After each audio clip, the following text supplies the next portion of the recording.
Hello, എല്ലാവർക്കും hi. ഇന്നത്തെ special നല്ല നൈസ് പത്തിരിയാണ്, അരിപ്പത്തിരി. അപ്പം ഇതെങ്ങനെയാണ് ഉണ്ടാക്കുന്നത് നോക്കാം.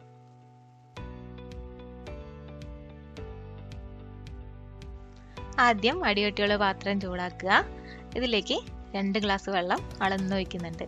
അതായത് ഇപ്പം ഞാൻ 2 ഗ്ലാസ് പൊടിയാണ് എടുത്തിരിക്കുന്നത്. അപ്പോൾ 2 ഗ്ലാസ് പൊടിക്ക് 2 ഗ്ലാസ് വെള്ളം എന്നാണ് കണക്ക്.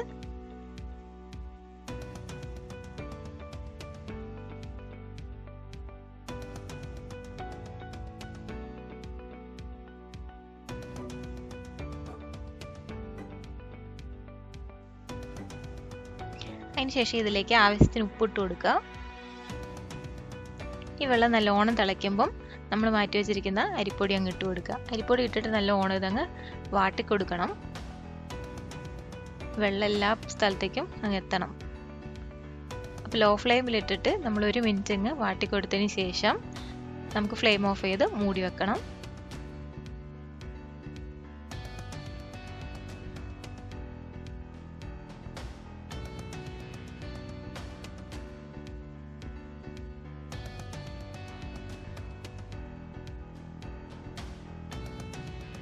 വെള്ളം എല്ലായിടത്തും പിടിച്ചിട്ടുണ്ട്. ഇതങ്ങ് മൂടി വെക്കാം. 5 മിനിറ്റിന് ശേഷം നമുക്ക് ഈ പൊടി ഒരു പരന്ന പാത്രത്തിലേക്ക് ഇട്ട് കൊടുത്ത് നല്ലോണം അങ്ങ് കുഴച്ചെടുക്കണം. അപ്പം അത്യാവശ്യം ചൂടുണ്ട്, അതുകൊണ്ട് കൈ ഒന്ന് നനച്ചിട്ട് അങ്ങ് നല്ലോണം കുഴച്ചെടുക്കണം.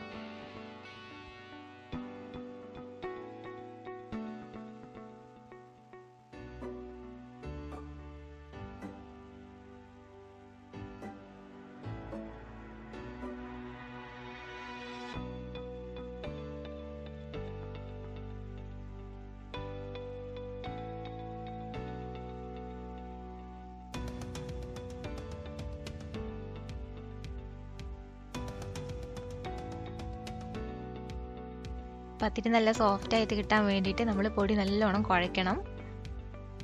ഇച്ചിരി വെളിച്ചെണ്ണയും കൂടി ഒഴിച്ചിട്ട് അങ്ങ് നല്ലോണം കുഴച്ചെടുക്കുക.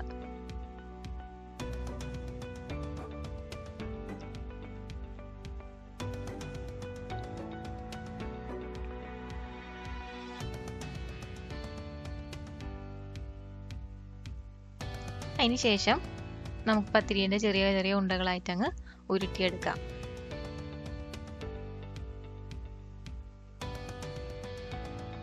ഈ ഉരുട്ടിയെടുക്കുന്ന ഉണ്ടകൾ ഒന്നില്ലെങ്കിൽ നല്ലൊരു മൂടിയുള്ള പാത്രത്തിലോ അല്ലെങ്കിൽ കാസറോളിലോ ആക്കി വെക്കണം.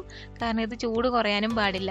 പിന്നെ അത് പുറത്ത് വെച്ചാൽ ഇത് ഡ്രൈ ആയി പോവുകയും ചെയ്യും. അപ്പോൾ അത് ഒഴിവാക്കാനായിട്ട് കാസറോളിൽ അങ്ങ് ഇട്ട് കൊടുക്കാം.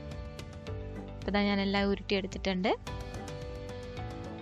അതിന് ശേഷം ഇതങ്ങ് പരത്തിയെടുക്കുക. അപ്പം ഞാൻ ഇച്ചിരി വെളിച്ചെണ്ണ അങ്ങ് തടവി കൊടുത്തിട്ടുണ്ട്. അപ്പം എളുപ്പത്തിൽ പരത്തിയെടുക്കാനും കഴിയും, നല്ല നൈസായിട്ട് പരത്താനും കഴിയും.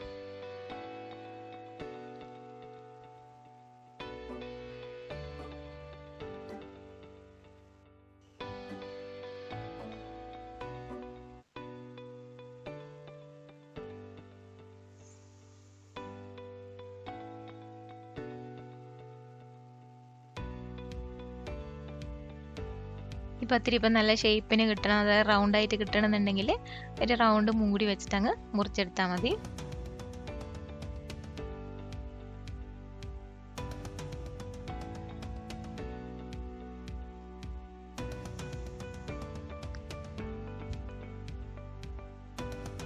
ഇനി ഈ പത്തിരി നമ്മൾ കുറച്ച് അരിപ്പൊടിയിൽ അങ്ങ് മുക്കിയെടുക്കണം.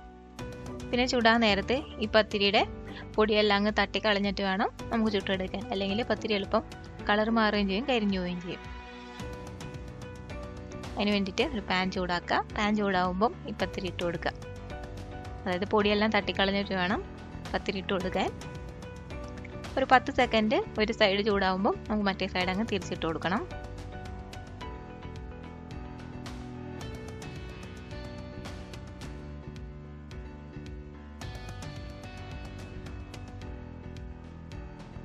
പിന്നെ മുകളിൽ ഈ കുമിളകൾ വരാൻ തുടങ്ങുമ്പോൾ നമ്മളൊന്ന് പ്രസ് ചെയ്ത് കൊടുക്കുകയാണെങ്കിൽ നല്ല പപ്പടം പോലെ അത് പൊള്ളിച്ച് വരും. അപ്പോൾ ഇതാണ് അതിൻ്റെ പരുവം. അങ്ങനെ തിരിച്ചും മറിച്ച് ഇട്ട് കൊടുത്ത് നമുക്ക് ഈ പത്തിരി അങ്ങ് ചുട്ടെടുക്കണം. പത്തിരിക്കല്ലൊക്കെ ഉണ്ടെങ്കിൽ നമുക്ക് 3-4 ഒരേ ടൈമിൽ അങ്ങ് ചുട്ടെടുക്കാം. ഇതിപ്പം ദോശത്തവയാണ്, അതുകൊണ്ട് ഒരെണ്ണേ കഴിയൂ.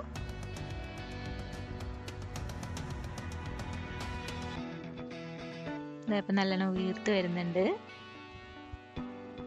അപ്പം ഇതാണ് അതിൻ്റെ പരുവം.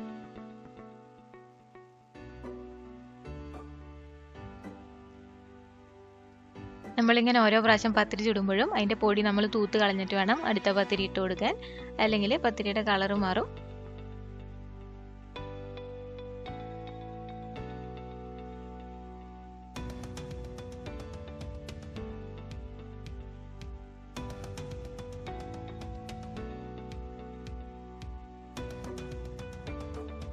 നമ്മളിങ്ങനെ പ്രസ് ചെയ്യും തോറും പത്തിരി അങ്ങ് വീർത്ത് വരും. ഇതാണ് പത്തിരിയുടെ പരുവം എന്ന് പറയുന്നത്. അങ്ങനെ എല്ലാ പത്തിരിയും ചുട്ടെടുക്കാം. ഈ പത്തിരി തേങ്ങാപ്പാലിൽ മുക്കിയെടുത്താൽ നല്ല ടേസ്റ്റാണ്, നല്ല സോഫ്റ്റ് ആയിരിക്കും. ഉപ്പും പഞ്ചസാരയൊന്നും ഇടാത്ത തേങ്ങാപ്പാലിലാണ് മുക്കാൻ. ഇതിപ്പോൾ ഞാൻ മുക്കിയെടുത്തിട്ടുണ്ട്. ഇതിൻ്റെ കൂടെ ചിക്കനും ബീഫും നല്ല കിടിലൻ കോമ്പിനേഷൻ ആയിരിക്കും. അപ്പം ഞാനിപ്പം ബീഫിൻ്റെ കൂടെയാണ് സെർവ് ചെയ്യുന്നത്.